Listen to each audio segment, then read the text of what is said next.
Good afternoon.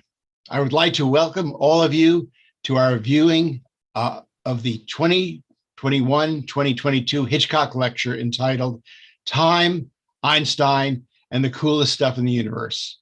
This is being presented by Dr. William Phillips. We are pleased to present this lecture to the public and hope very much that you'll enjoy it. Now, my name is Vincent Resch. I'm a professor in the graduate school in the Department of Environmental Science, Policy, and Management here at the University of California, Berkeley, and I'm also chair of the Hitchcock Lecture Committee. The Hitchcock Lectures were endowed by Dr. Charles M. Hitchcock in 1885 to institute a professorship at UC Berkeley. The Hitchcock Foundation Lectures began in 1909 and were later expanded and retitled the Charles M. and Martha Hitchcock Lectures in 1932, thanks to a generous gift from Dr. Hitchcock's daughter, Lily Hitchcock Coit. And of course, Coit is a very famous name in this area.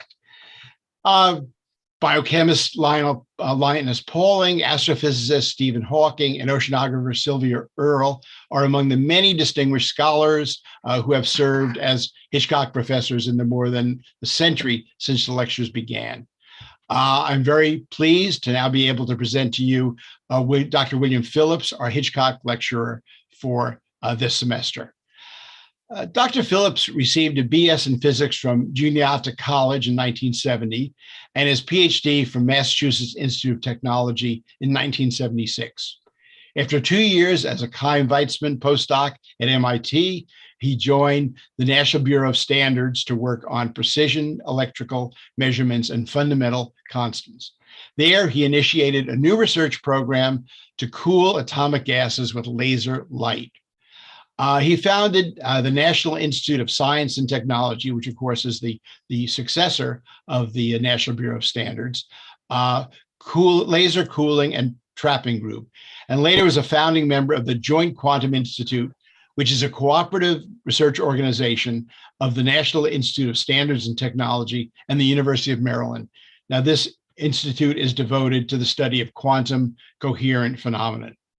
His research group has been responsible for developing some of the main techniques now used for laser cooling and cold atom experiments in laboratories around the world. Dr. Phillips is a fellow of the American Physical Society, the American Association for the Advancement of Science, and the American Academy of Arts and Science. He's also a fellow and honorary member of the Optical Society, a member of the National Academy of Sciences, and the Pontifical Academy of Sciences, and he is a corresponding member of the Mexican Academy of Sciences. In 1997, Dr. Phillips shared the Nobel Prize in Physics for development of methods to cool and trap atoms with laser light. And so, without further delay, I present to you Dr. William Phillips and his presentation, Time, Einstein, and the Coolest Stuff in the Universe. Thank you very much for joining us, Dr. Phillips.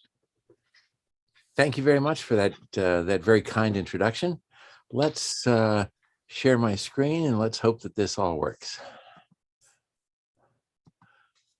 Okay, I think you're seeing a test pattern now.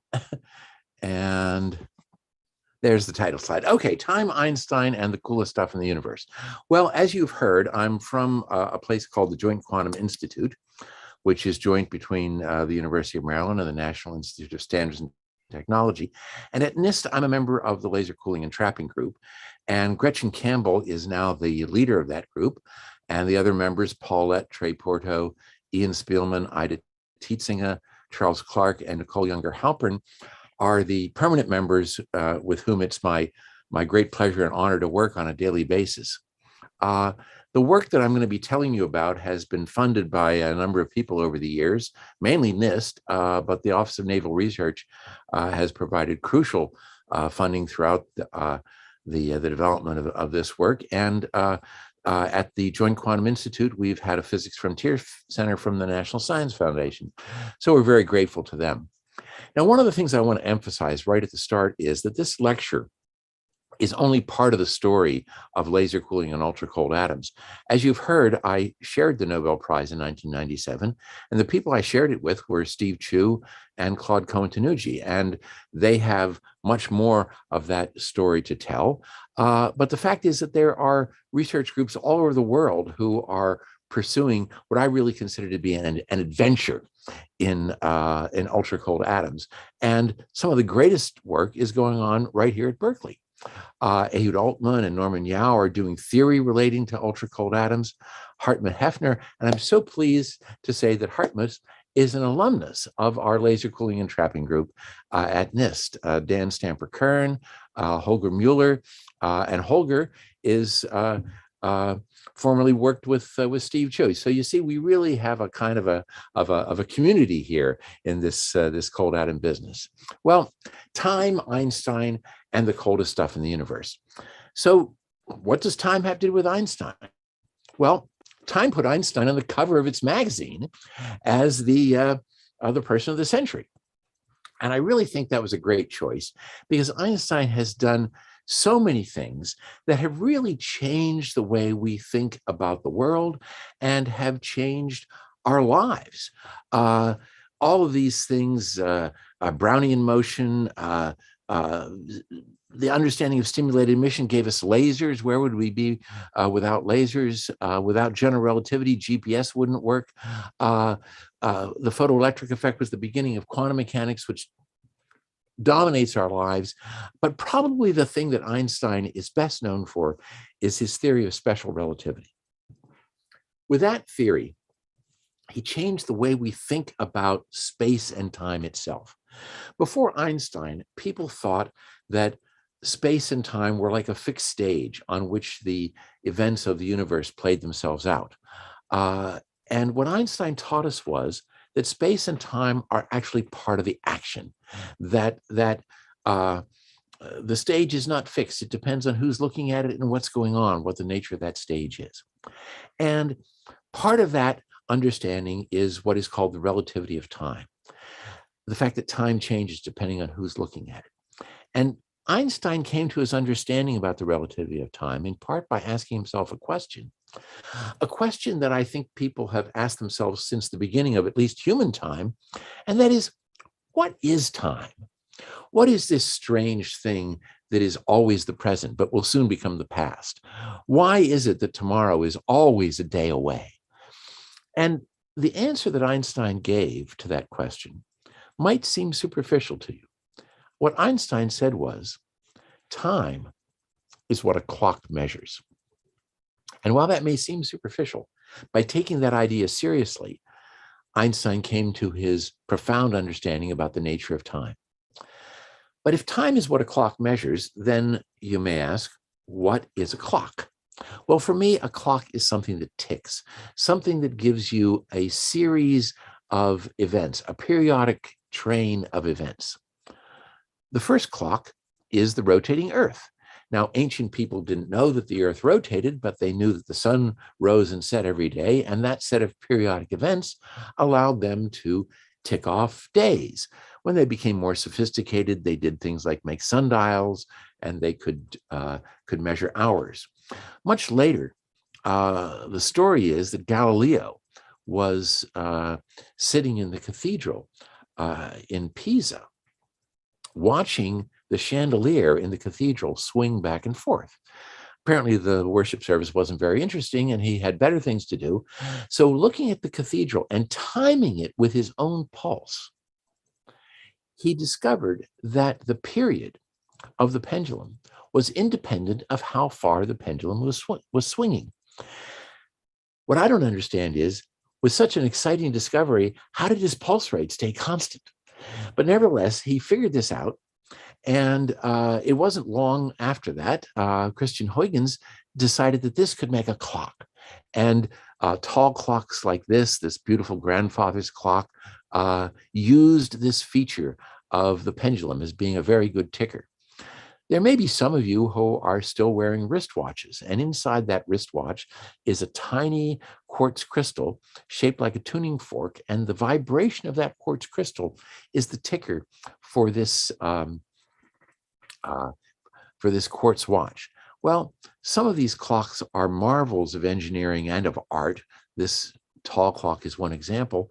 Another clock, one of my favorites, is this clock imaginatively called H4, because it was John Harrison's fourth attempt to make a clock that could win the famous 20,000-pound longitude prize in the 18th century. The British government offered this prize, 20,000 pounds, which was a fortune at that time. And the reason they offered it was because they were losing ships at sea because the ships did not know where they were. It was easy to determine their latitude, but determining their longitude was really difficult. And in the year 1707, a famous shipwreck occurred off the Scilly Islands in England, and 3 ships went down. Over 1,600 sailors were lost, including the admiral who was in command of this fleet. And that really got the British Admiralty worried. They decided that they really needed to solve this problem of longitude. And they convinced the British government to offer a prize of 20,000 pounds. And the prize was for somebody who could figure out what the longitude was to within half a degree, which is about 30 nautical miles. And that required knowing what time it was to 2 minutes. Now, why does it need time? Well, think about this. You all are in California, and what is it? It's, I don't know, 4:30 or something like that in California now. And it's 7:30 here where I am. If we could communicate to each other what time it was, and we were keeping time by the sun, we would know exactly what the difference in our longitude was.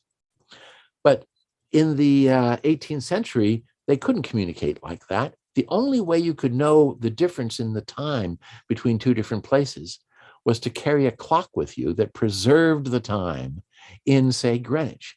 So a navigator could synchronize their clock to what the time was in Greenwich, and then determine what the local time was any place else, and looking at the difference between the Greenwich time and the local time, determine their longitude. That was the idea. The trouble was getting a clock that would work on an 18th century sailing ship was not an easy task. 20,000 pounds. And people as famous as Newton thought that you'd never make a mechanical clock that would do the job. It would have to be something you do by observing the heavens. But in fact, this guy, John Harrison, thought he could make a clock. And he spent his entire career trying to make a clock that would do the job. And finally, you've got to read this book. This is a book about this wonderful adventure, this scientific and technology adventure of trying to make a clock that can do this. I highly recommend this book, Longitude. But Harrison, in trials in 1762 and 1764, proved that this device, this H4 chronometer, could do what was needed to navigate that well. It was good over a voyage of 47 days. This clock was good to 39 seconds. So it easily won the longitude prize, 20,000 pounds. Well, the British government delayed giving his money. Does that sound familiar? He finally had to appeal to the king in order to get all of his money, but he got all of his money finally. And Captain Hook, one of the greatest explorers in history, got one of the first copies of Harrison's chronometer, and he loved it, used it to navigate his way around the South Pacific. This was amazing, an amazing clock. Now think about this. Today, a decent quartz watch is better than Harrison's clock. So what we've seen is that throughout history, clocks are wonderful and they've been getting better, but all of these clocks are imperfect in one way or another. The length of a pendulum may stretch or shrink, and that will change its ticking rate. Every quartz crystal in a quartz watch is a little different, and it may change depending upon whether you wear it on your wrist or whether you put it on the bedside table. Even the rotation of the Earth is not constant. It's slowed by the tides. It's affected by storms and changes in ocean current. The fact that the Earth is not constant in its rotation was brought home to me in a rather dramatic way one day when I was visiting the U.S. Naval Observatory. The Navy has been interested in clocks since the time of Harrison. The Navy has funded me to make better clocks. And so I went to visit them to see what the latest was in clocks. As I was walking with my host down the hallway to his laboratory, we passed by a door. And on the door was written, Director of Earth Rotation. I thought, wow, that's a pretty responsible job. But the point is that somebody keeps track of these things because people still navigate using the stars. And if you do that, you need to know these details about the rotation of the Earth, and people still keep track of that because the Earth is not constant. Well, we have all these wonderful clocks. There's one kind of clock that is better than all of them, and that's the atomic clock. Atoms are the best tickers. There are specific frequencies that correspond to the difference in energy levels in atoms that constitute the ticking of these atoms that are in atomic clocks. And the beauty of this is that every atom of the same kind is identical to every other atom of the same kind in the entire universe. Every cesium-133 atom is identical, as far as we know, to every other cesium-133 atom in the universe. And cesium atoms are the ones we use to define what we mean by a second. Every quartz crystal is a little bit different. Every mechanical clock, every copy of Harrison's clock was a little different. But these atoms are all the same. And they're very little affected by the environment. Here's the oversimplified version of how an atomic clock works. Imagine an atom here, a cesium atom, and it's got a nucleus and a core, and it's got a valence electron. And when you send in microwaves at a frequency of about 9 gigahertz, if it's just the right frequency, it'll make the electron flip its spin, and that'll change the energy level of the atom. But if the frequency is not just right, it won't cause the electron to flip. So the basic idea of an atomic clock is you shine in the microwaves, you tune the frequency until it's making the electron flip its spin. And when it's just the right frequency, then this is that frequency by definition, because we use that definition of what this frequency is to define what we mean by a second. So this is 9 billion, certain number of million cycles per second. That's what we use to define what we mean by a second. Now, you may ask, how good are these clocks? We know how good Harrison's clock was. For less than $100, you can buy a quartz clock that's good to a part in a million, about 30 seconds in a year. That's amazing. But for $100,000, you can buy an atomic clock that's good to a part in a million. That's 30 seconds in a million years. Now, you may say, $100,000 for a clock, that's a lot of money. But think about it this way. You spent 1,000 times more money, and you get 1,000,000 times better performance. I think that's a bargain. But you still may ask yourself, who needs a clock that's good, that is that good? Because after all, we don't need to know what time it is to that level of precision in order to go about our daily lives. Or so you may think. I now want to convince you that, in fact, you are very happy that somebody is keeping track of time to that level of precision to do things that are important to you in your daily lives. I found this advertisement in a magazine, an advertisement for some high-end car. And it says, if you get into trouble with this car, don't worry, because help is only 10,000 miles away.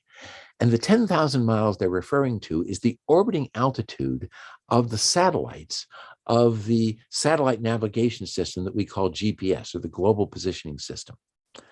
How does it work? It works by having atomic clocks on board inside these satellites, a constellation of 24 satellites minimum orbiting the Earth with atomic clocks on board.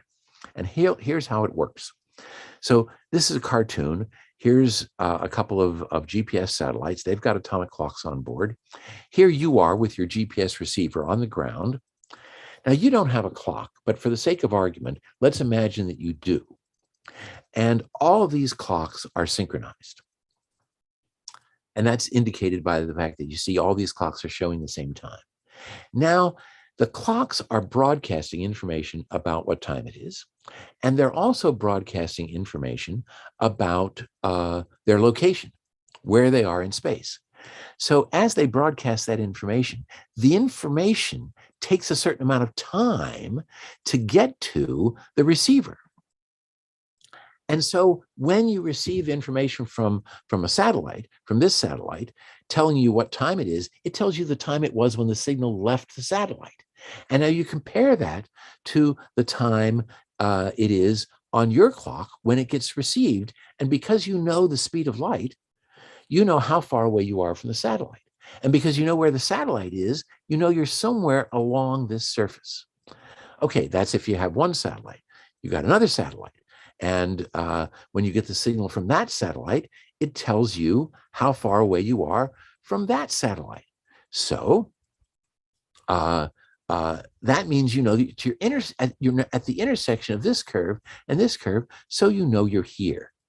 Now, if we lived in a two-dimensional universe, that would be all you need to know. But we live in a three-dimensional universe, so you need another satellite. And if you had a clock, that would be all you would need, but you don't, so we need a fourth satellite. So when you turn on your GPS receiver and it says looking for satellites, it's trying to find 4. When it finds 4 satellites, it's ready to go, and it can tell you where you are anywhere on the face of the Earth within a few meters. And people are using these everywhere.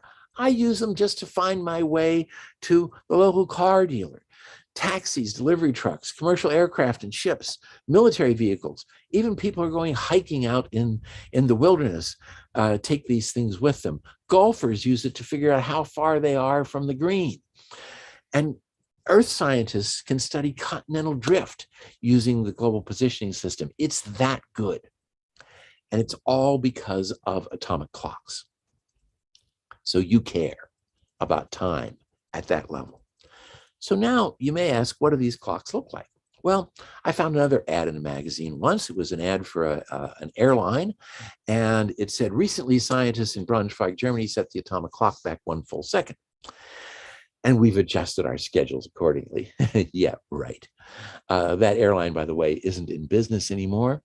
But what they say about setting the atomic clock back a second is true. Why they chose Braunschweig, Germany, when this was an American company, and the same is done at the National Institute of Standards and Technology, where we keep track of time for the United States. I have no idea why they use Germany, but that's not the point. The point is that the instrument in front of which these two dorks are standing looks nothing like an atomic clock.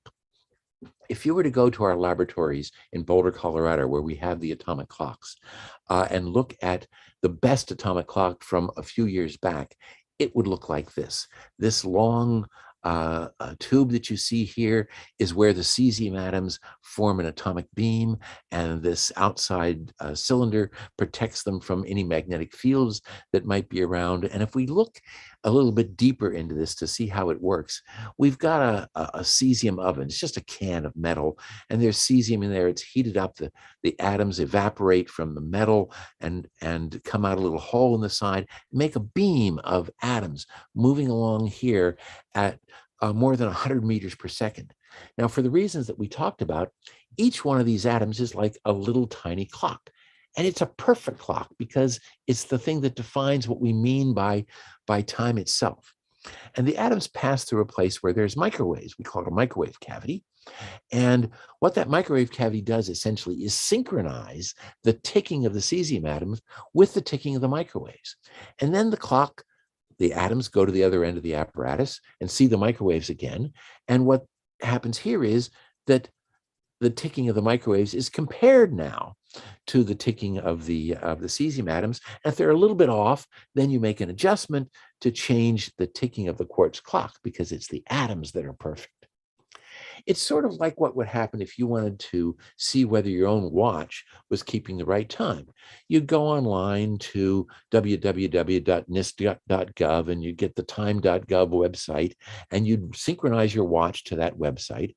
But that doesn't tell you how fast or slow your watch is running. You got to come back later to compare. Well, obviously, it's useless to come back a minute later. I usually do this about a month later and then see whether there's a difference. And then I know how fast or slow my watch is. It's the same way with the atoms. You don't want to check too soon after you synchronize. And that's why you have something like a meter between the place where you synchronize and the place you compare. But the atoms are going at 100 meters per second. So that means it's only a few thousandths of a second between the time you synchronize and the time you can compare. But these clocks are amazing. These clocks are good to a part in 10 to the 14. But the reason why they're limited to a part in 10 to the 14 is just this fact that the atoms are moving so fast, and that it limits the amount of time you have to make the measurement, which means you can't do quite as well. But there's more things. There's the Doppler effect. When these atoms are moving, because the Doppler effect, it seems like their ticking is different. And there's relativistic time dilation. Einstein, in his special theory of relativity, taught us that time is relative. And a moving clock seems to run slow, and these atoms are moving clocks. So let's say a little bit about the Doppler effect. If you've got a clock like atoms, and if you were moving toward it, or if it was moving toward you, there would be a shift in the frequency. And the fractional shift in the frequency is equal to the ratio of the velocity of the clock to the velocity of light. Usually that's pretty small. And it doesn't matter whether the receiver moves or whether the clock moves. By the way, this is how the cops tell how fast your car is going. They shine microwaves on your car. The microwaves reflect off your car, and that means your car is like a moving clock. The cops receive the microwaves, look at the difference in the frequency between what they sent out and what comes back, and they see how fast you're going. Now, as I said, the fractional Doppler shift is the ratio of the atom's velocity to the speed of light. Now, a typical atomic velocity, say the molecules in the air in the room, are moving about 300 meters per second. The speed of light is 300 million meters per second, so the fractional shift is a part in a million. Now, that may not sound like very much, but wait a minute. We want to do a part in 10 to the 14. This is a disaster. Fortunately, there are all kinds of tricks to get rid of it. You make sure that you got the microwaves coming in both directions at the same time, so it cancels out. And this gets rid of most of it, but not all of it. And the fact that you can't get rid of it all is one of the reasons why these clocks are only good to a part in 10 to the 14. And then there's Einstein. Einstein's theory of special relativity says that the clocks run slow by the ratio of the square of the velocity of the atoms to the velocity of light. That's around 10 to the minus 12. Again, that may not seem like very much, but we want to do 10 to the minus 14 or better. And there aren't any tricks to get rid of this. The only way you can get rid of this is measure all the velocities and correct for it. And that's really hard to do. So what we want to do, and here's where it really starts to get interesting, we want to slow the atoms down so that we don't have these problems. And slowing the atoms down means cooling them. Remember the title of the talk? The coldest stuff in the universe, or the coolest stuff in the universe. And the reason is because the difference between hot and cold is the difference between fast and slow. If you've got a hot gas, it means the atoms are moving around really fast. And if you've got a cold gas, then it means the atoms are going much more slowly. In fact, temperature is simply a measure of the thermal kinetic energy of the atoms in a gas. That's all temperature is. And so if we want to make the atoms go more slowly, we've got to cool them down. And so in order to give you an idea about how cold we want to get some things, I'm going to show you this movie of a talk that I gave in person in a town in Germany called Lindau. And a really cool town, by the way. Some cool stuff happens there. So I'm going to show you that movie, and I'm going to narrate it myself. So what I'm doing is I've brought along some really cold stuff in this thermos bottle, this thing we call a dewar. This is liquid nitrogen. And compared to the floor, this liquid nitrogen is so, whoops, I wanted to stop it, but I made it start over again. I'm sorry. The point is, compared to the liquid nitrogen, the floor is burning hot. The liquid nitrogen is that cold. So imagine what would happen if you were to pour cold water onto a red hot stove, because the floor is like a red hot stove. It boils immediately. That's what's happening here. The liquid nitrogen is boiling. So the idea is, you got something this cold, so this incredibly cold, then why not use it to cool down some gas? So here I've got a traditional container for hot gas, a balloon. It's green because green is one of the colors of the town of Lindau, one of their official colors. And so I'm going to fill this balloon with hot gas. And I'm from Washington D.C. or just outside of Washington D.C. So we're really familiar with the concept of hot air here. So I fill the balloon with hot air. And now what I'm going to do is I'm going to stuff it into a bucket that is full of liquid nitrogen. That's the key thing to remember. It's full of liquid nitrogen. And as I press it down, maybe you can see the liquid nitrogen is spilling out because the bucket is full. And so I got to push it into the bucket. And now I put a lid on the bucket. And now the other color of Lindau is white. So we got some white balloons. And it turned out that the balloons that we were able to find in this town, the only white balloons that we could find were so hard to blow up that I had to get this young physics student to help me blow the balloons up. So Roman, being young and strong, was able to blow up these balloons, which I was not capable of doing. And so I'm going to stuff this white balloon into the bucket again. Okay, and you can see liquid nitrogen is pouring out. Okay, but let's keep going. If we want to do something, we might as well do it with a lot of gas. So let's fill up another balloon with hot air. Meanwhile, Roman is blowing up this other balloon, and I'm going to stuff this green balloon in. It looks like I maybe blew it up a little bit too much, so I got to squeeze it a little bit to blow it up. To get it to fit in, but eventually I get it squeezed in and put the lid on. Now I take the balloon from Roman. These balloons are supposed to be heart-shaped, but I don't know who designed these things. They don't blow up to look like a heart at all. They look like something that's got little ears on it. But anyway, I'm stuffing that balloon into the into the bucket as well. And why not? Let's blow up another green balloon and get some more hot air into this bucket. This liquid nitrogen is really, really cold. In fact, if you haven't been in a low temperature physics laboratory, this is probably the coldest stuff you've ever seen. So it seems obvious this would be a great thing to use to cool down a hot gas. Now I made this balloon a little bit too big again, so I'm squeezing it up and getting it to go in.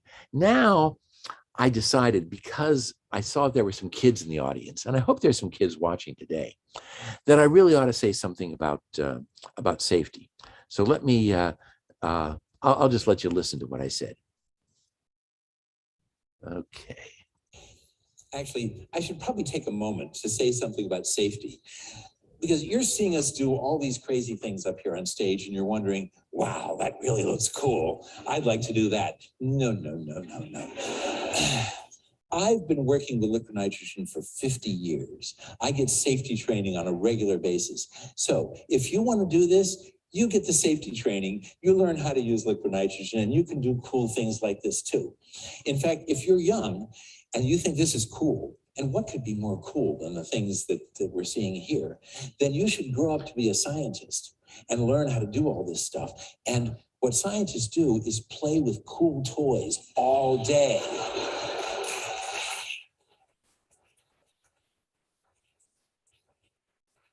Well, true enough. Now let's go back to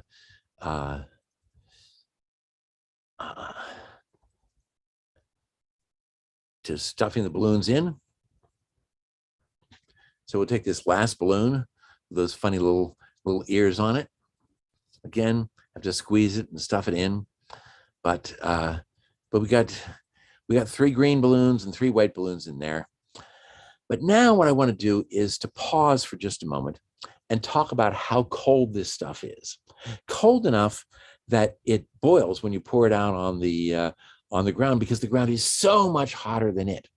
And in order to talk about how cold it is, we have to talk about the temperature scale that physicists like to use to describe temperatures. Now, you know that in daily life, we generally describe things using the Fahrenheit scale or the Celsius scale. You know, on a cold day, maybe a cold day in Berkeley, it might get down to 0 Celsius. On a really cold day in Washington, it might get down to 0 Fahrenheit. or even below. But physicists do not like to have temperatures below zero. It just doesn't seem to make sense. So we have a temperature scale we call the Kelvin scale, where the degrees are the same as Celsius degrees, but the zero of the Celsius scale, of the Kelvin scale, is the lowest temperature you could possibly have. So there's no such thing as negative temperature.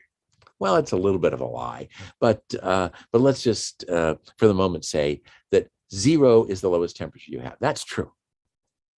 Now, you might ask, why is there lowest temperature? Well, remember what temperature is about. It's about the energy of the atoms, the kinetic energy of the atoms. The faster the atoms are going, the hotter the temperature. The slower the atoms are going, the lower the temperature. Well, what's the slowest you can go?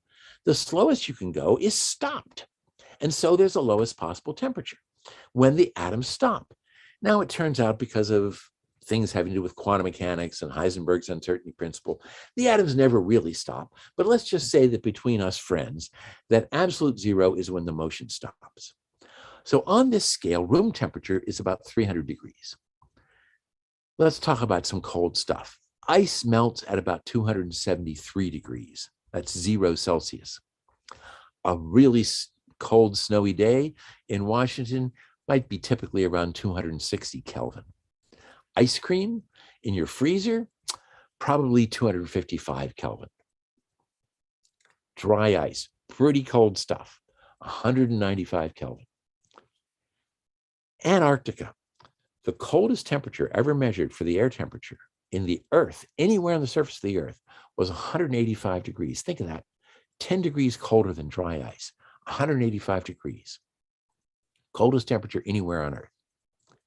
Liquid nitrogen is 77 degrees above absolute zero. This stuff is really, really cold. And it's obvious that with something that cold, it would be a good thing to use to cool down some gas, which is what we were doing by putting all those balloons in. So now, let's take the balloons out. Guessing that some of the more observant people among you have realized that the volume of the balloons that went into this bucket was considerably greater than the volume of the bucket. And the reason for that is that these balloons have turned into pancakes. These things are like Frisbees.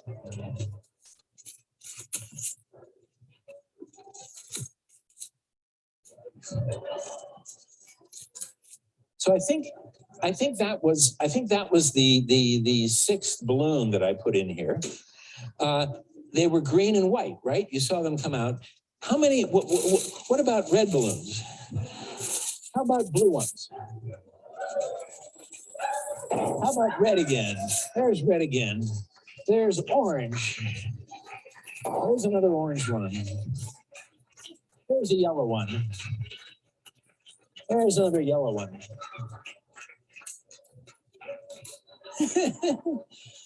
I loaded that thing up with balloons before we started, and I could have probably put 100 balloons in there because every one of those balloons became as flat as a pancake. But as you can see, those balloons did not become flat because the air went away, because once it warmed up, those balloons reinflated. So what's happened is that the gas that was in those balloons condensed. And this will happen with any gas. If you put the gas in some kind of a container, put that container in contact with something cold, in this case, liquid nitrogen. If it's cold enough, then the gas is going to condense into a liquid or a solid, or it's going to stick to the inside of the container, and you will not have a gas anymore. And that won't do you any good for making a clock, because in order to get this perfect ticking frequency, the atoms have to be floating freely in space, not stuck onto other atoms, not stuck onto some kind of container. So how are we going to cool something down without touching it? This is not going to work. And the fact is, there are other problems with this. 77 degrees, the coldest stuff you've ever seen if you haven't been in a low temperature physics lab. Because the velocity of the atoms goes like the square root of the temperature, that means that the velocity of those nitrogen molecules, when they boil off, is half as fast as the nitrogen in the air in this room, half as fast. Well, a factor of 2 isn't bad, but I have not spent my entire professional career trying to make half-fast atoms. What I wanted to do was to make things that were really, really slow. So how are we going to do that? And in particular, how are we going to cool something without touching? And the answer has been staring at us from the heavens for centuries, because since the time of Kepler, people have known that the tails of comets always point away from the sun. When a comet comes in from somewhere out in the Oort cloud and gets close enough to the sun that the dust and gas that makes up the comet heats up, then the pressure from the sunlight pushes the dust and gas out, forming a tail that always points away from the sun. And as the comet comes around the sun and goes back out, the tail streams in front of it because it always points away from the sun. We're going to do the same thing with our atoms. We're going to use the pressure of laser light to push on the atoms so as to make them slow down. And if they all slow down, then that means the gas is colder. So in order to understand how this works, I need to tell you about two important things, one of which we've already discussed. The first one is resonance. If I've got a gas, typically the gas is transparent, like the air in this room. Light passing through the gas is not absorbed. And if the light is not absorbed, then it can't push on the atoms. In order to push on the atoms, I've got to have the atoms absorb the light. Now, if I've got a gas of atoms, the atoms will only absorb the light if the color of the light, which is to say the frequency of the light. Light is an electromagnetic wave, just like radio waves and microwaves. So it has a frequency, very high frequency, about 10 to the 15 hertz. Unless that frequency is just right, the atoms will not absorb the light. In fact, it better be within about 10 megahertz of the correct frequency, which means that it's got to be right to a part in 100 million. If you were looking at two colors that were different by a part in 100 million, you would never be able to tell the difference between those two colors. But the atoms can easily tell the difference between those two colors because they are so exquisitely sensitive to the color of the light. They only absorb just the right color. That's one thing, resonance. The light has to be in resonance with the atoms, it has to match the frequency of the atoms, or it won't be absorbed. The second thing is the Doppler shift. We've already talked about that. If I've got a moving receiver, say the atoms, moving toward some source of light, it looks to that receiver as if the frequency of the light is higher. This effect is very small. It would be a really bad idea if you went through a red light and were stopped by the police to explain to the officer that because you were moving toward the red light, that the Doppler shift made it look green. In order for the shift to be that big, you would have to be moving close to the velocity of light. And I think the speeding violation would be worse than the red light violation. So it's very tiny. You could never see this change, but the atoms can, because the atoms are so exquisitely sensitive. So now you know what we need to know in order to understand laser cooling. So here's a cartoon of laser cooling. We're imagining a gas of atoms in one dimension. Some of the atoms are going to the right, some of the atoms are going to the left, and we're bringing in laser light, and the laser has been tuned so it's a little bit below the resonant frequency of the atoms. So it's not at just the right frequency that the atoms like to absorb it. But this atom moving toward the laser beam sees the laser beam frequency shifted up because of the Doppler shift. And so it does absorb strongly from this laser beam, which slows it down. This atom moving the other way, if it absorbed, it would speed up. But you see, because it's moving away, the Doppler shift shifts this laser frequency down as far as the atom is concerned. And so it won't absorb very much. Now, if we bring in laser light from the other side, then this atom sees this laser beam as having the right frequency. It absorbs it and it slows down. And this atom sees this laser beam as having the right frequency. It absorbs it and it slows down. And this works just fine in 3 dimensions as well. If you bring laser beams in from the top and the bottom and backwards and forwards, then no matter which way the atom goes, it slows down. The atom feels as if it is in a viscous fluid. Imagine that you were in a swimming pool full of molasses. If you tried to move in any direction, you would immediately feel a force that was opposing your motion. The atoms feel the same way. And Steve Chu and his colleagues at Bell Labs in 1985, when they first did this, understood this feature and named this optical molasses. Now, if that was all there was to it, the atoms would simply come to rest. But things are never that simple. Because of something Einstein taught us in 1905, that we should think of light as being a stream of particles, this beginning of wave-particle duality. The laser beams not only cool the atoms, but they heat them as well. When the atoms absorb light, they absorb one photon at a time. When they emit light, they emit one photon at a time. And every time they absorb and emit, they get a little kick. And that kick is random because the number of photons absorbed in any given time is random. The direction in which the photons are emitted is random, and that random process heats the atoms. That balances against the cooling process that we already described to reach a final temperature. And this is what the temperature should be. The energy associated with the movement of the atoms is at least as big as the range of energies of the photons that will be absorbed by the atom. What that means is something amazingly wonderful, that the atoms can get down to a temperature as cold as 240 degrees for sodium atoms, which was the first atoms that we laser cooled. 240 degrees. The velocity of sodium atoms at 240 degrees is 30 centimeters per second. The normal velocity of sodium atoms is hundreds of meters per second.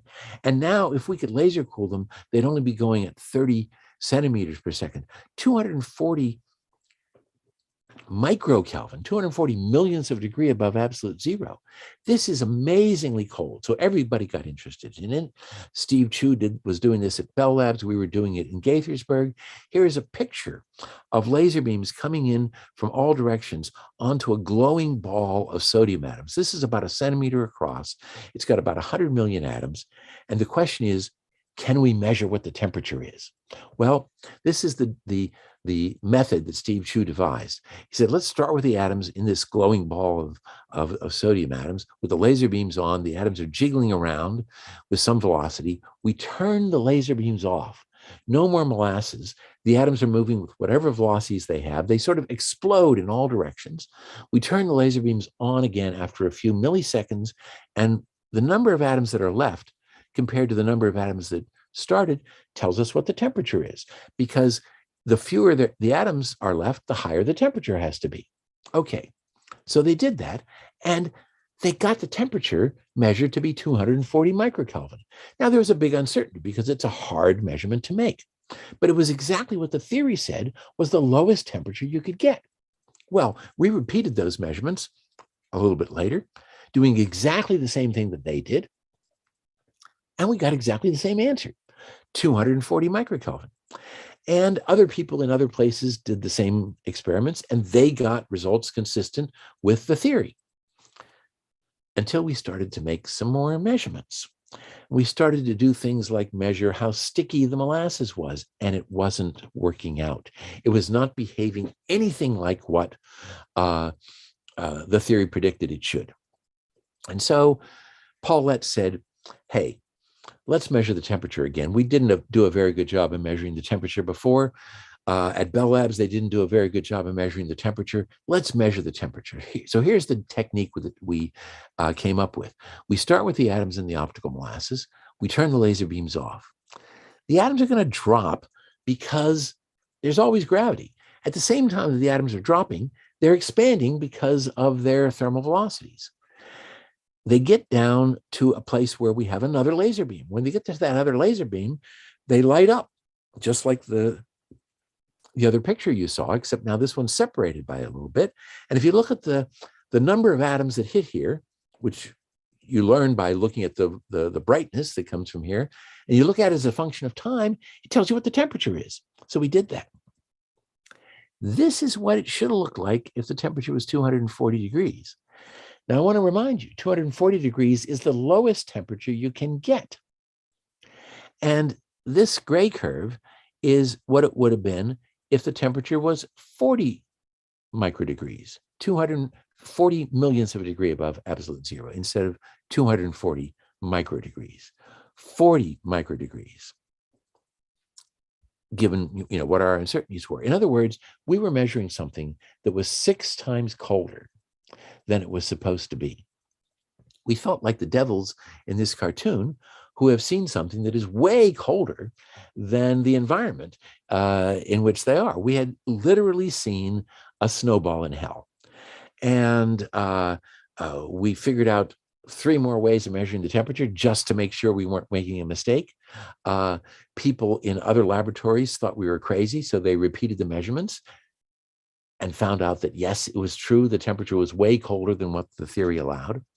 And so it seemed clear that what we needed was a new theory. And there was a lot of discussion about what the theory should be. And I wish I had time to tell you about it, but if you're interested, ask me, and I'll tell you about the new theory that came out. But the key thing is that, guided by this new theory that was the result of Jean Dalibard and Claude Cohen-Tannoudji in Paris and Steve Chu, where it was at Stanford at that time, guided by that theory, we eventually got cesium atoms, the atoms we make clocks with, down to 700 nanokelvin.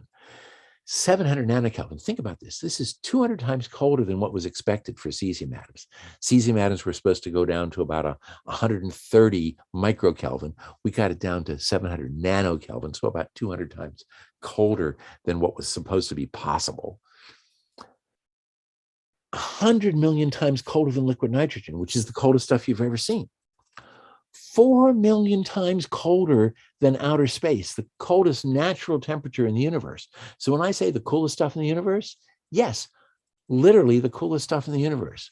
The coolest stuff in the natural universe is about 3 degrees above absolute zero, the cosmic microwave background radiation.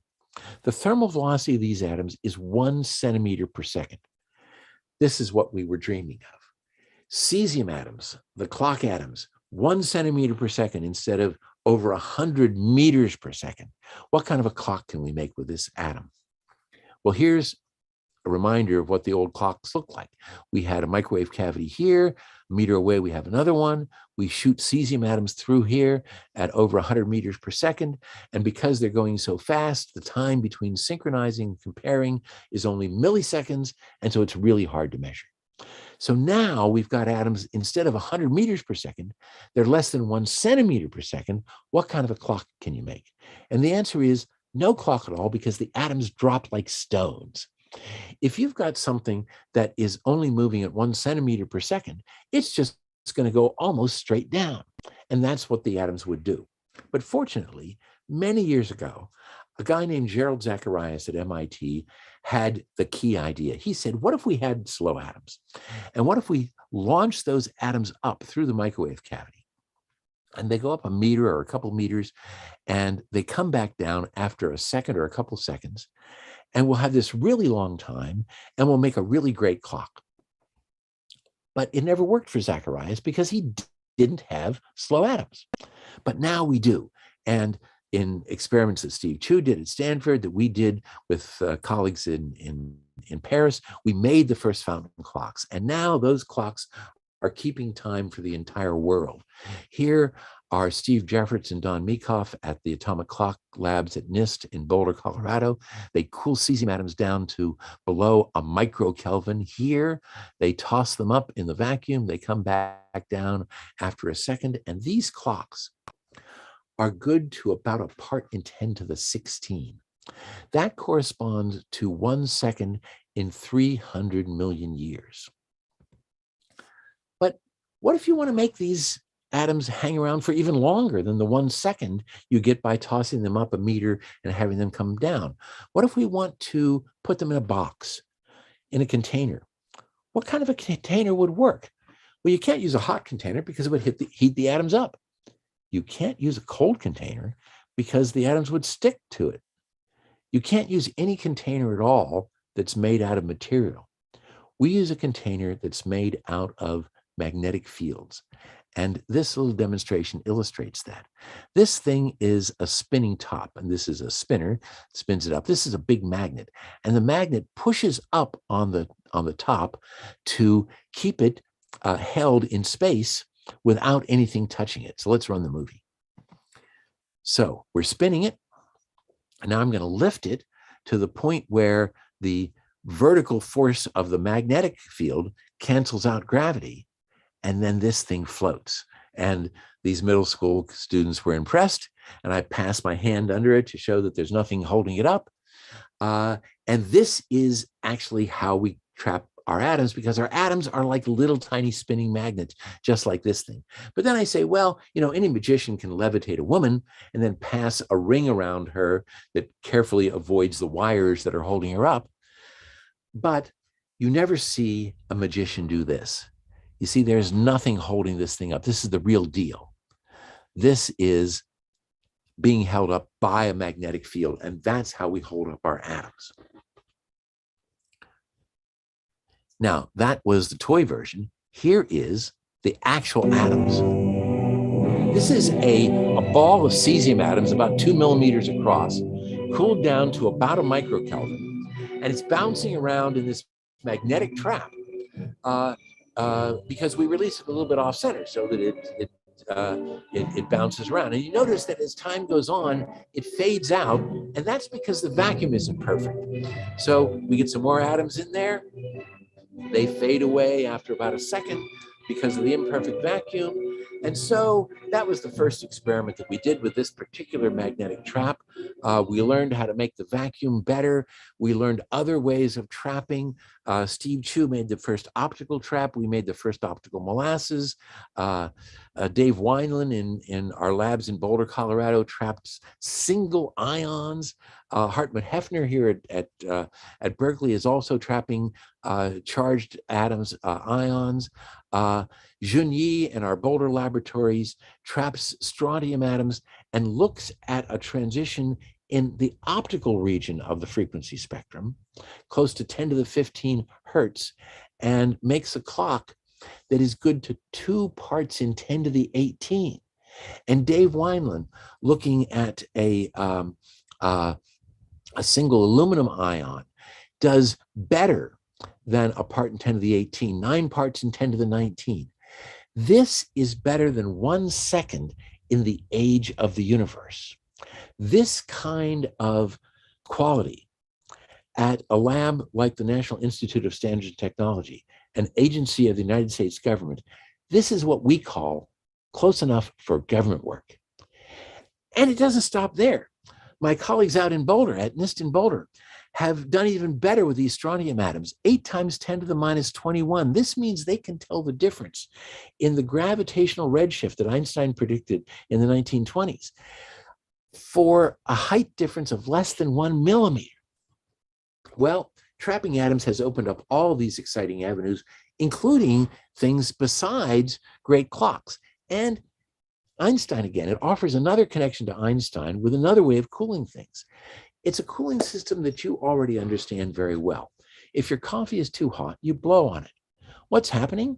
What's happening is the water molecules that are most energetic leave the surface of the coffee, and that means that what's left behind has a lower average energy, which means it's colder. That's how you cool coffee. We cool atoms in the same way. We hold the atoms in a trap, we allow the most energetic of the atoms to escape, and the atoms get colder. They get so cold that they can do something that Einstein himself thought was crazy. Back in 1924, he predicted that a certain kind of gas, a gas of atoms like sodium atoms or rubidium atoms, very common, if you got them cold enough and dense enough, something amazing would happen. A large fraction of the atoms would simply stop moving. Now, it turns out they don't stop moving because of Heisenberg's uncertainty principle, but Einstein didn't know about Heisenberg's uncertainty principle back then. And when he did know about it, he didn't much like it. But the point is that today we would say that the atoms go into the lowest possible energy state that quantum mechanics allows. And then over 70 years after Einstein's prediction, teams at NIST in Boulder, Colorado, and at MIT in Cambridge, Massachusetts did it. They got a super cold gas, cold enough using evaporative cooling after first laser cooling it. So these guys, Eric Cornell and Carl Wyman in Boulder and Wolfgang Ketterle at MIT, cooled a gas. In Boulder, it was rubidium atoms. This is the velocity distribution that they measured when the temperature was 400 nanokelvin. So below a millionth of a degree, too hot still, it produces this nice broad velocity distribution. But when they got down to 200 nanokelvin, this huge peak comes up. That's the atoms that are moving as little as quantum mechanics allows. And as they cooled it even further, this residual broad part almost disappears. So that here is a gas at about 50 nanokelvins. And for many purposes, it looks like zero Kelvin. So we're coming to the end now. We've been on a kind of an odyssey to get to lower and lower temperatures. And that odyssey is illustrated here in this logarithmic thermometer. And by logarithmic, I mean each tick mark on the thermometer represents, in this case, a factor of 10 change in the temperature. We start off here at the surface of the sun. It's not the hottest thing there is, but it's pretty hot, 6,000 degrees. Room temperature, 300 degrees. I want you to notice that on this scale, room temperature is just a little bit colder than the surface of the sun. And liquid nitrogen, the coldest thing you've ever seen, is just a little bit colder than room temperature. In fact, outer space, the coldest natural temperature, is just a little bit colder than liquid nitrogen, a little bit colder than the surface of the sun compared to this temperature scale. The first measurements with optical molasses at 240 microkelvin were colder than outer space. By more than outer space is cold compared to the temperature of the sun. And that was just the beginning. I haven't explained what Sisyphus cooling means. It's how we get to these incredibly low temperatures. Keep pushing the temperature down. By 2003, Bose-Einstein condensates were being cooled down to 500 picokelvin.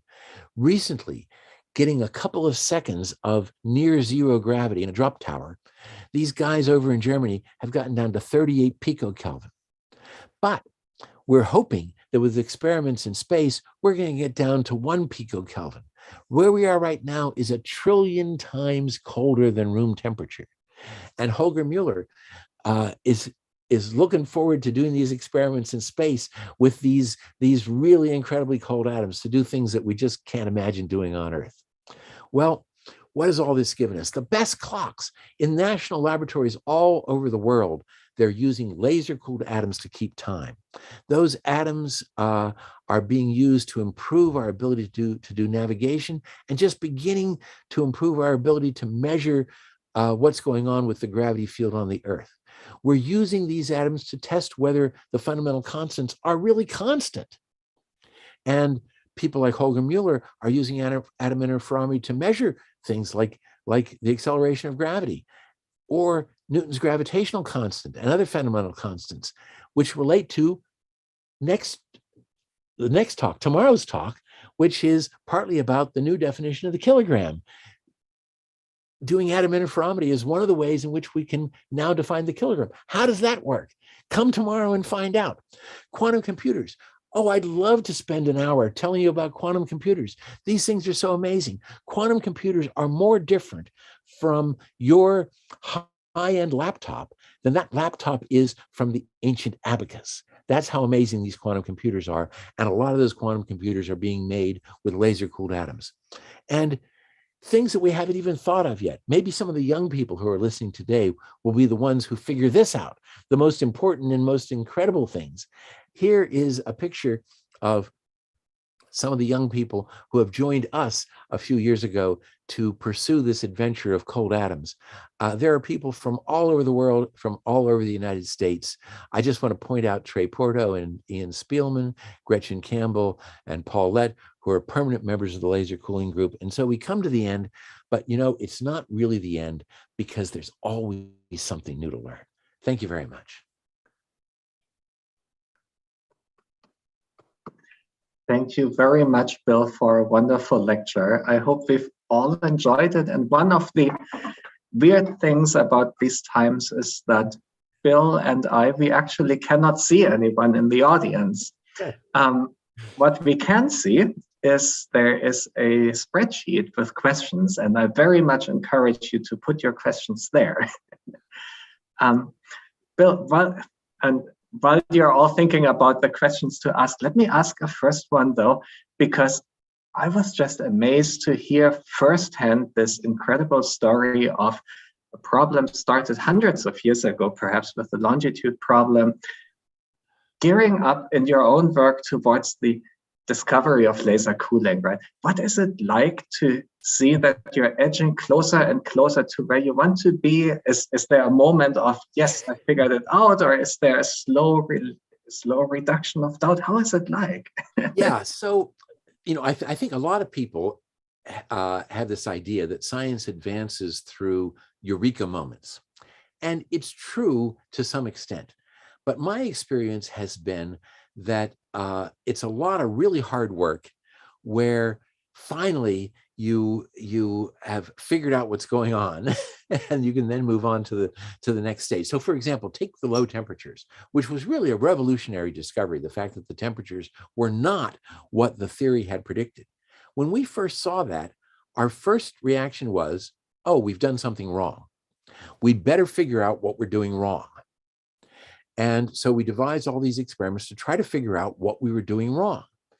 And when we couldn't see what we were doing wrong, then it started to dawn on us that maybe we were right and maybe the temperature was really low. And then we thought we'd better try really harder to see whether we're doing something wrong, because no one's going to believe us if we tell them that the temperature is this low. Because I talked to a lot of people before we did these experiments, and everybody assured me that there was no way that you could possibly get a temperature lower than the what we now call the Doppler cooling limit. So we had to be really, really careful. And so there was months of work when we had to make sure that there was just no way it could be otherwise. And then finally, we just slowly, little by little, got more and more confidence, enough confidence that we were ready to publish. Of course, we didn't first publish. What we first did was we called up our friends in Paris and said, you know what's happening? This is crazy. You got to think about it to figure out what is going on. And they did. But, sometimes things happen that just make you feel so good. I remember the day that we first magnetically trapped atoms. So people have been talking about magnetic trapping for years. Wolfgang Paul, not Pauli, but Paul in Bonn, had been talking about trapping atoms and trapping neutrons for years and years and years, but it never worked. And we finally did it. But the evening that it happened, it was really late at night and nothing was working. We had everything set up. The atoms were slowed down. We brought them down to essentially zero velocity with a little bit of a spread. We'd turn on the magnetic trap and there would be nothing there. And we couldn't understand what was going on. So we said, okay, let's go out, get something to eat. It's about midnight. We went out, got a hamburger, came back, and it immediately worked. And we just took a whole bunch of data, and we then realized what was going on was we were working so hard that the magnetic trap was heating up and messing up our vacuum. It's what we call outgassing. You know all about it. And the outgassing was making it so we couldn't see anything. When we went away and let it get cold for a half an hour, then everything worked perfectly. And as soon as we realized that, then we knew just what to do. And we took a whole bunch of data for the rest of the night. It was fantastic. Fantastic. Let me maybe jump right to the questions from the audience. And the way I'm going to ask them is, the first question is a little bit off topic, but is the one that got asked first. And after that, we'll get closer to the center of topics of your talk. But the first question is, and I personally don't know how to answer it, I don't know if you know, but it's about the possibility that white holes actually exist. I guess that was triggered by the Einstein in your title. Are these still considered to be likely, or is there now evidence piling up against their existence? Okay, so now, first of all, my understanding of what a white hole is, and I'm asking you to help me here, is that a white hole has to do with strong localization, that is Anderson localization of light in a disordered optical medium. Is that the way you understand a white hole to be? That's a new one to me. Oh, okay, so tell me what a white hole. Tell me what you think a white hole is in the context of this question. Excellent. Excellent. The next question is from Kyle in Australia, actually, and it is plain and simple. What is the strongest atomic clock ever made? Okay, well, so by strongest atomic clock, I'm going to interpret that to mean the best atomic clock, as opposed to the most robust atomic clock. And we could talk about that as well. I mean, one of the things that's happened at NIST is they learned how to make clocks that are really good, that are on a chip. So the actual atomic clock is the size of a grain of rice. And there's a little bit more stuff that has to be for the electronics and the lasers and stuff, but the thing is really small. And these things are now being made by a commercial company, and they're being used in the field. I mean, these things are really robust. Soldiers can carry these things around. So, so as far as the toughest atomic clock, that may be the answer. They're not super good, but they're a part in 10 to the 12, which is the kind of thing that we pay $100,000 for in a laboratory, the kind of thing that goes into the satellites, and it doesn't cost anywhere close to that for this this really compact version. But anyway, let's go to the best ones. So the best ones are, well, you know, they're sort of competing because they're almost the same. The single ions, and now ion is just a charged atom, or an array in an optical lattice of individual atoms that are sometimes held in individual lattice sites and sometimes allowed to communicate a little bit with each other because they're held in planes. And these atomic clocks are measured to be accurate. Now, what do I mean by accurate? What I mean is that they're giving the true atomic frequency to about a part in 10 to the 18. Now, that's amazing. I mean, I wasn't sure that I was going to live to see clocks that were good to a part in 10 to the 18. A part in 10 to the 18 is, you know, is like, it's about a second in the age of the universe. But that's not the end of the story. The clocks are getting better. Every time you open FISREV letters, it seems, somebody's made some advancement in clocks. So I mentioned clocks that were good to parts in 10 to the 21. Now, these are clocks where they can tell the difference between two sections of the cloud of atoms with a precision of, let's say, a part in 10 to the 20th. That doesn't mean they're accurate to a part in 10 to the 20th. What it means is that they're stable and that you can measure the frequency that precisely, but it doesn't mean it's necessarily exactly right. You got to do a bunch of other things to make sure the frequency is exactly right. But what it tells you is that you're on the road, that you probably can make a clock that's good to a part in 10 to the 20th. So, you know, the answer to what's the best clock, it keeps changing because people keep working and they keep getting better and better. There's a woman at the National Standards Laboratory in Germany, the PTB, and she's putting a string of ions together. So she's got more ions, and she's got the advantage of having a single ion, but because they're in a string, they don't talk to each other too much. But you got more ions, so that means you get more signal, which you can make a better measurement. And so that's looking really good. And the ions are really fantastic because you get just one ion. And it's so isolated that everything just works out so well. And this is just keeps getting better. It's just so exciting.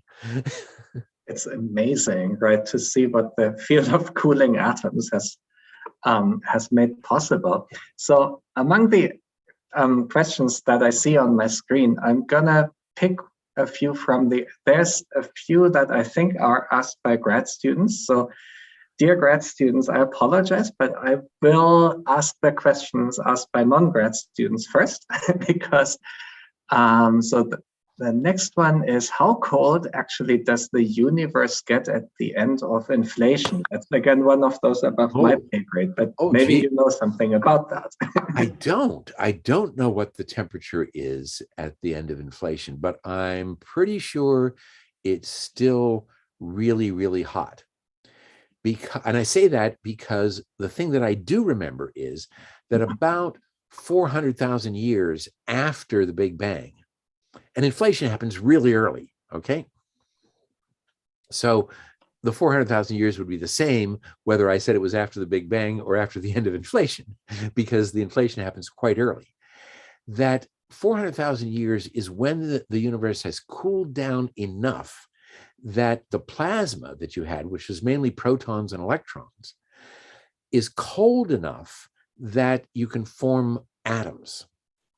And that's when the universe becomes transparent.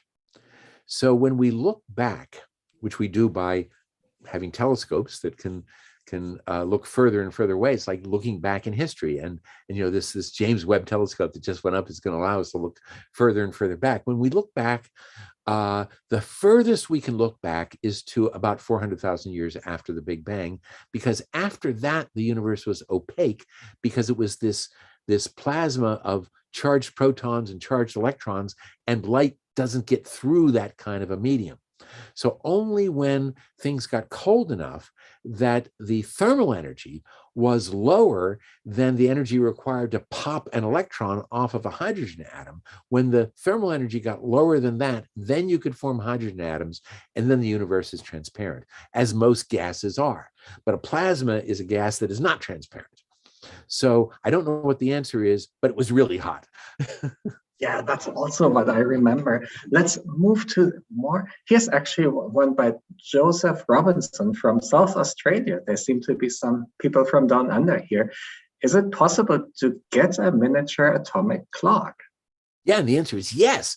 These things that I was talking about that are only as big as a grain of rice are being made commercially. Now, the whole package is bigger than a grain of rice, but yes, miniature atomic clocks, absolutely. And I don't know whether I should say this, but Holger and I are on a panel trying to think about what we should be doing in space for the next 10 years. And one of the things that we're very concerned about is putting atomic clocks into space. And if we're going to put atomic clocks into space, we can't put a whole laboratory. So when you see these atomic clocks that are doing a part in 10 to the 18, it's like a whole laboratory. So we got to take those things, which we know how to do. We know how to make a laboratory full of equipment.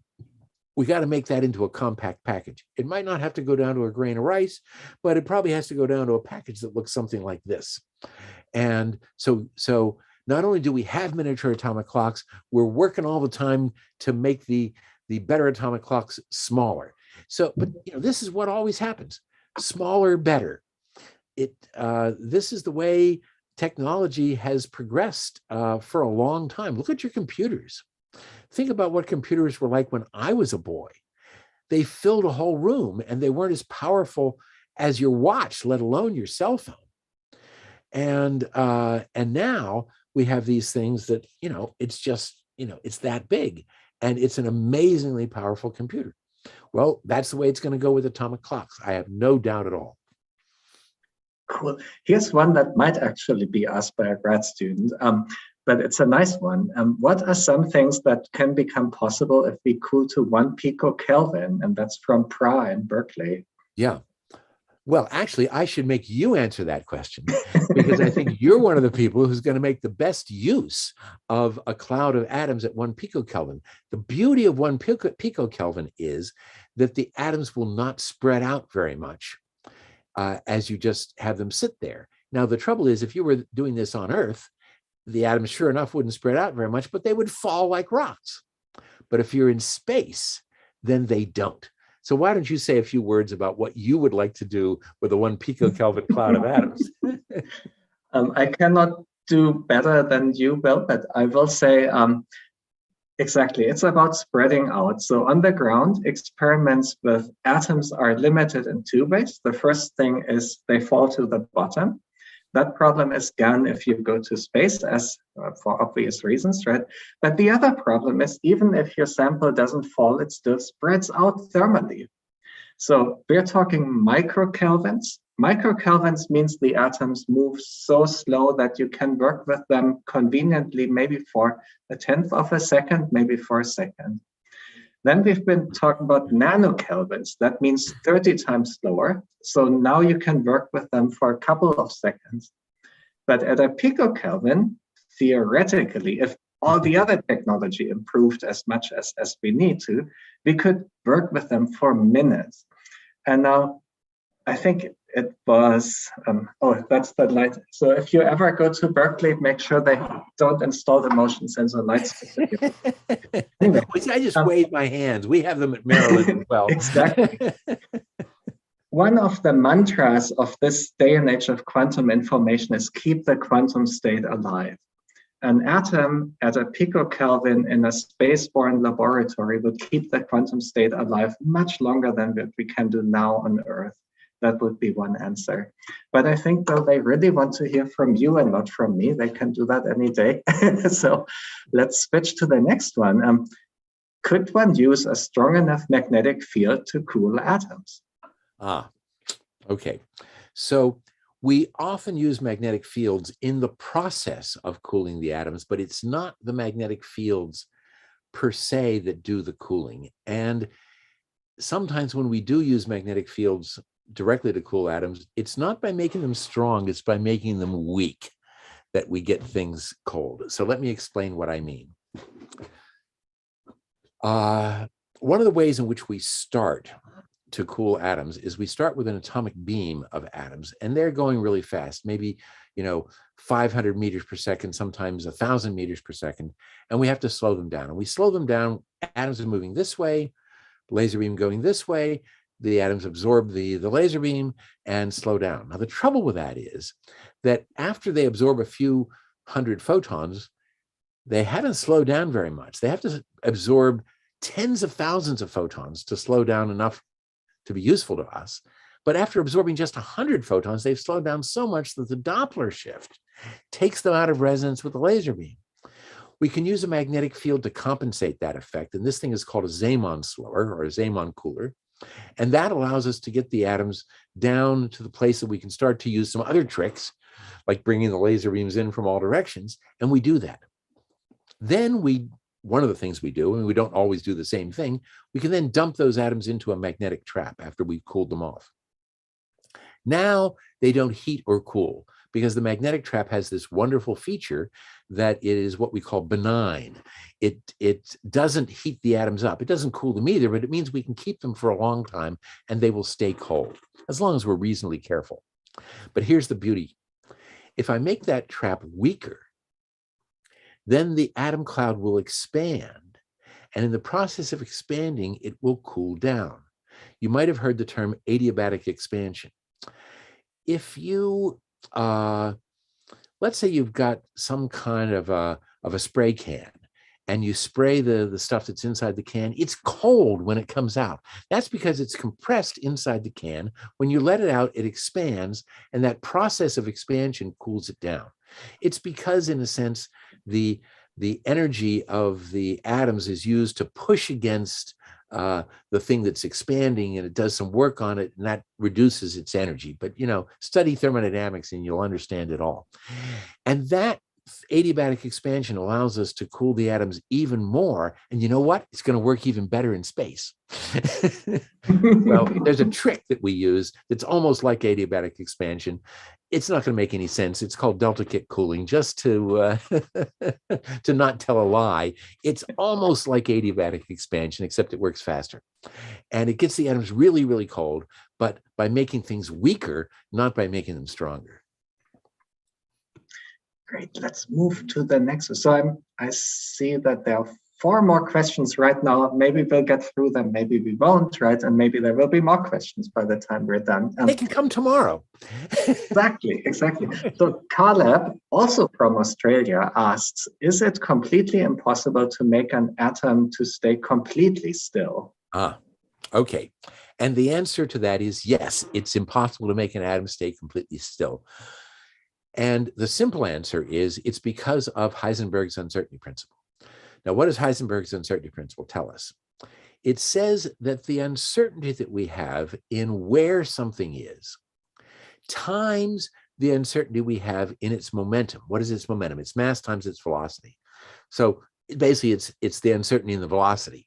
But to get the right units, we have to multiply by the mass. The product of those two uncertainties, the uncertainty in position, where it is, times the uncertainty in momentum, how fast it's going, that product can never be smaller than Planck's constant. It's actually Planck's constant divided by 4 pi, but that doesn't matter. Okay?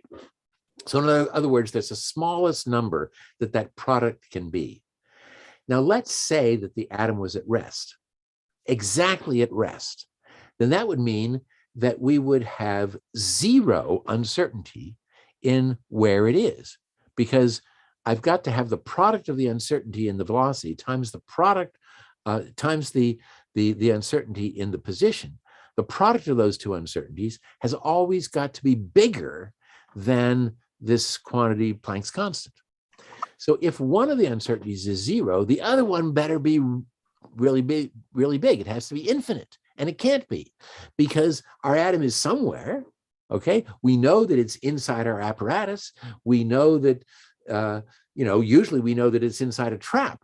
And so there's no way that the velocity of the atom can be zero. It always has to be some non-zero number. Now, here's the beauty of the experiments we do.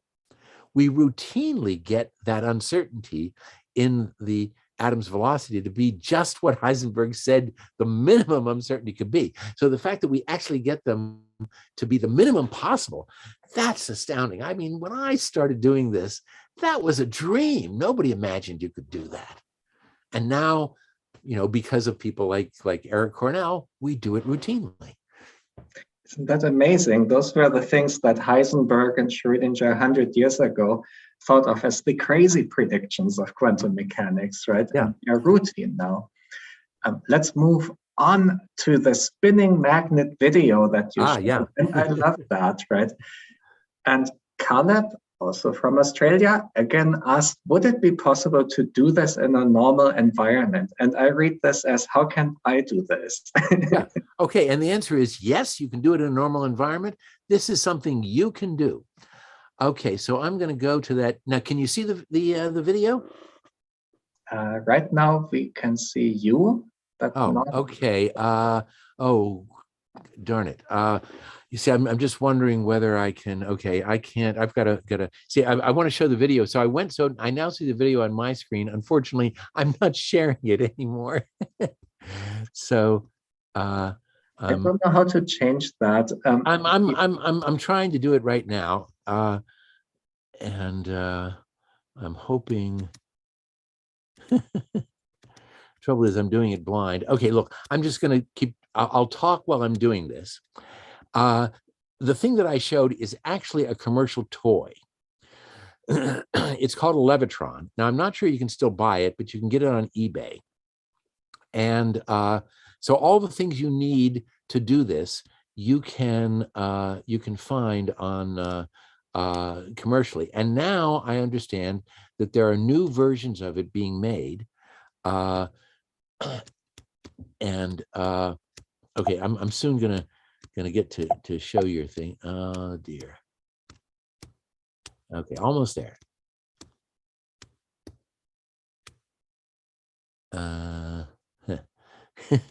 See, I thought that was okay. So isn't technology wonderful? Okay, anyway, you can buy this thing, and you can also make one yourself. But the thing is cheap enough. I think that the new versions maybe cost $25 US. So look on your favorite online store and put in something like magnetic levitation. And there's a lot of different magnetic levitators. You don't want the one that levitates by feedback. You see, you can make something float, but it won't be stable. But if you sense where it is, you can change the magnetic field and keep it levitated. So people actually have levitated platforms that you can put really heavy things on. You don't want that kind. You want this one that's a spinning top. So you just have to look around. You can find this thing. The original version was called a Levitron. I don't know what the new ones are called, but you can certainly find it online. And I find that if someone has never done it before, opening the box, it'll probably take you about an hour to get enough skill to make this work. I do it all the time, so I usually get it to work, in about a minute. So don't give up. It's not easy, but you can make it work. So the answer is absolutely yes.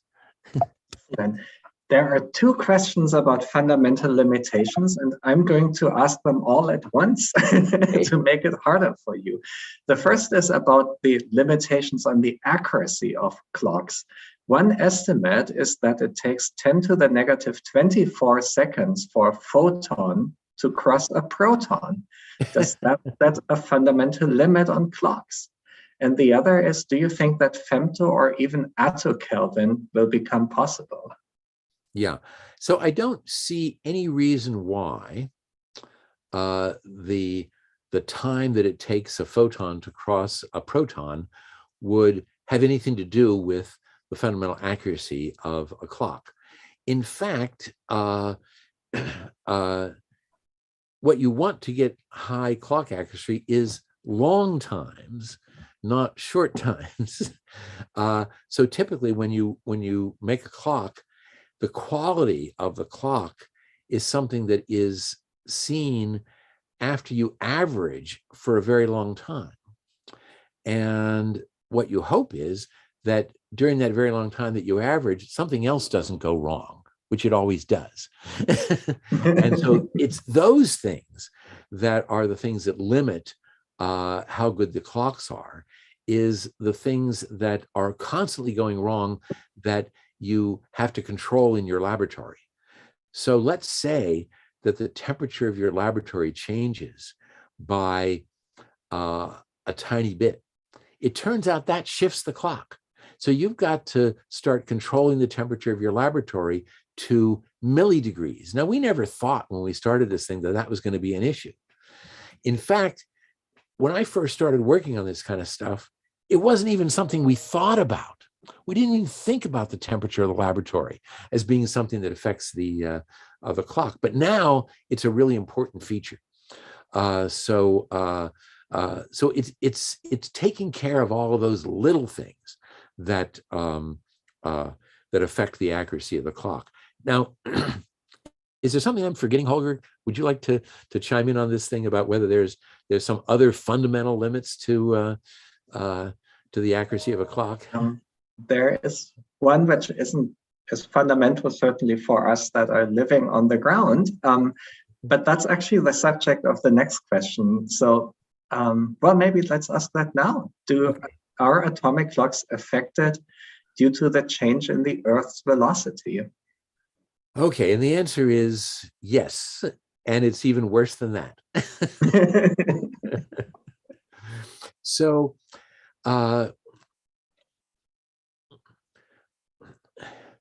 there's so many funny little things that are happening. We live on a rotating almost sphere, okay? And we have laboratories that are at different heights above the center of that sphere. And it's rotating, so that means the velocity of any given laboratory is going to be different in principle from the velocity of some other laboratory that's at a different latitude or at a different altitude. And part of that is because they're moving. So that's, there's a relativistic time dilation. And there's Doppler shifts. So you have to take all those things into account if you want to compare two clocks that are at different places on the Earth. Now, it turns out that we know how to do that reasonably well, but there's another one, and that's the gravitational field. So I think this is where you really get into trouble that comes from living on a rotating sphere. Not just that it's rotating, but gravitating. One of the things that I didn't talk about, maybe I alluded to it a little bit, was that in 1923-24, Einstein told us that clocks will run slower when they are lower in the gravitational potential. So a clock at sea level runs slower than a clock up in the mountains, say in Boulder, Colorado. When I first started at NIST in 1978, the best clocks in the world were good to a part in 10 to the 13.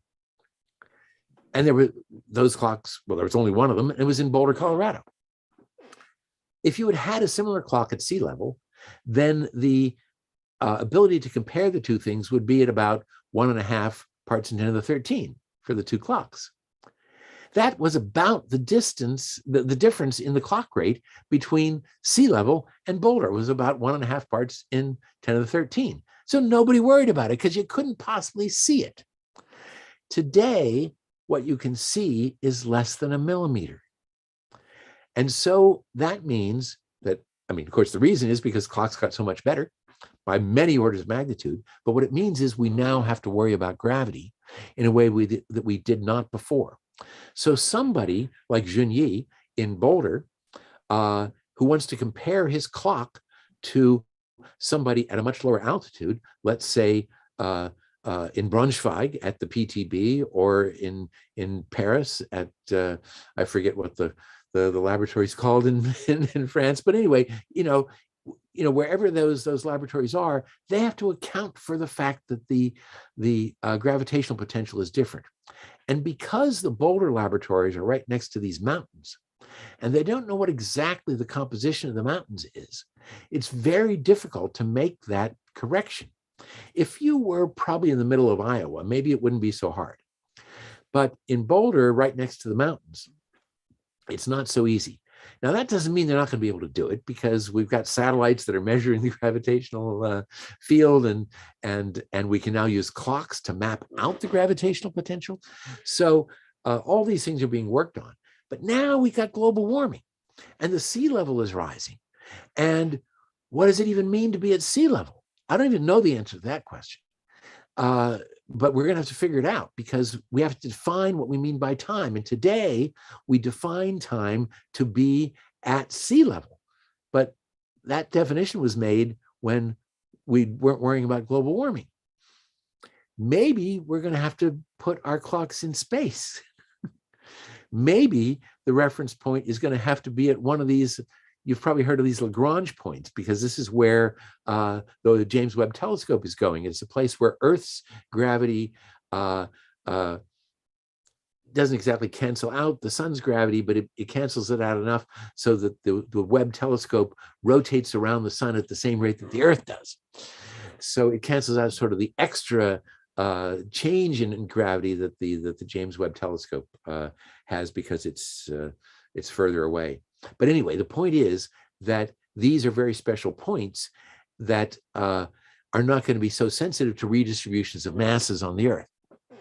And so people are dreaming about that. I don't think anybody knows how we're going to do this, but when you start to talk about things at the part in 10 to the 18 level, you got to be careful about all these things. And it turns out that, yeah, velocities are important, but these other things that have to do with us living on this gravitating sphere are even worse. Let me jump in with two gravity questions that just popped up on my screen. And I know we're running out of time, but they are so good I can't not ask them. The first is, can the gravitational mass of a researcher walking towards the atomic clock affect the timing?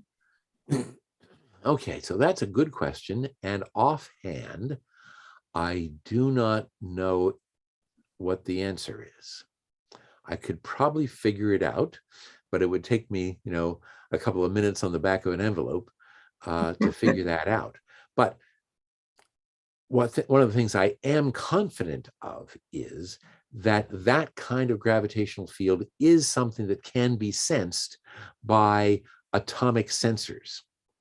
So the reason I say this is that atom interferometers, which are the specialty of Holger Mueller, thank you for the plug, that atom interferometers can detect the change in the acceleration of atoms due to putting a, sort of human-sized mass around the path of the atoms.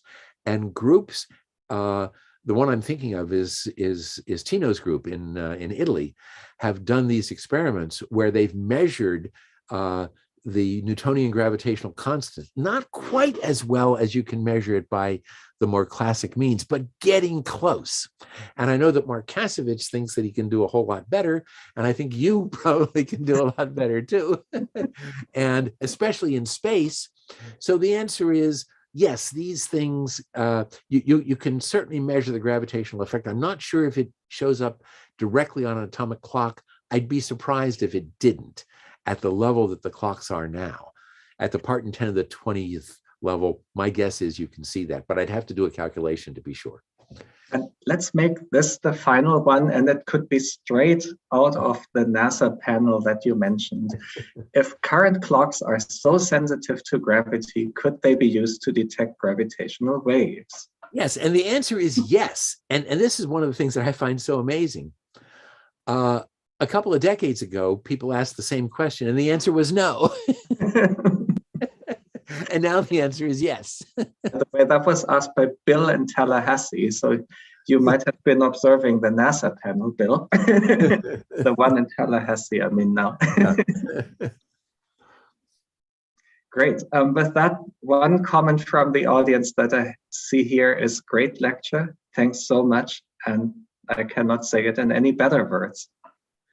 Well, it's been a pleasure, and the questions have been fantastic. Well, Bill, I think all of us enjoyed the lecture tremendously. And certainly one of the things it did to me was wish that we could have had you out here in person and, met you in the hallway and asked 100 other questions about this. But it was a great lecture. Thank you so much. And to remind everybody, there's another talk tomorrow at the same time, 4:00 Pacific time. And that lecture is going to be on a new measure, the revolutionary quantum reform of the modern metric system. So Bill, on behalf of the Hitchcock Committee, on all of the staff that have worked on this, who I want to thank personally, especially Jane Fink, thanks so much. And we look forward to your lecture tomorrow. And please join us in Berkeley when all this is over and we're back to whatever the new normal is. Well, I'm looking forward to being in Berkeley in person. Maybe we can figure out a way of having a lecture where a whole bunch of school children come in person and we do the whole bit with the liquid nitrogen. And well, thank you so much from all of us. And we'll look forward to hearing you tomorrow. It's been a pleasure. See you tomorrow. Okay. Me too. See you tomorrow. Bye-bye. Bye-bye.